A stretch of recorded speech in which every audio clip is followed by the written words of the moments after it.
ગુજરાતમાં વરસાદનો વધુ એક રાઉન્ડ 7 દિવસ મધ્યમથી ભારે વરસાદની આગાહી કરવામાં આવી છે ત્યારે આજે સુરત, નવસારી, વલસાડમાં મેઘમંડાણના એંધાણ છે।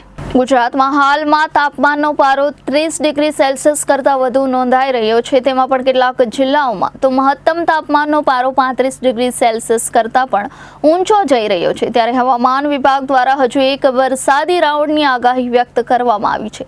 આજથી એટલે કે 22 સપ્ટેમ્બર આગામી 7 દિવસ દરમિયાન રાજ્યના વિવિધ ભાગોમાં ક્યાંક મધ્યમ તો ક્યાંક ભારે વરસાદ વરસી શકે છે। ખાસ કરીને દક્ષિણ ગુજરાતના જિલ્લાઓમાં ભારે વરસાદ વરસી શકે છે। આજે સુરત, નવસારી, વલસાડ, દમણ અને દાદરા નગર હવેલીમાં ભારે વરસાદની આગાહી છે। આગામી દિવસોમાં વરસાદનું જોર વધશે તેવી આગાહી હવામાન વિભાગ દ્વારા વ્યક્ત કરવામાં આવી છે। ઉલ્લેખનીય છે કે સામાન્ય રીતે ગુજરાત પરથી 15 થી 20 સપ્ટેમ્બર દરમિયાન ચોમાસું વિધિવત રીતે પૂર્ણ થવાની શરૂઆત થઈ જતી હોય છે, પરંતુ આ વર્ષે લા નીનાની અસરને પગલે ચોમાસું લાંબુ ખેંચાઈ શકે છે। તેવામાં હજુ પણ એક અને અંતિમ વરસાદી રાઉન્ડ બાકી છે, જેની શરૂઆત આજથી થઈ શકે છે।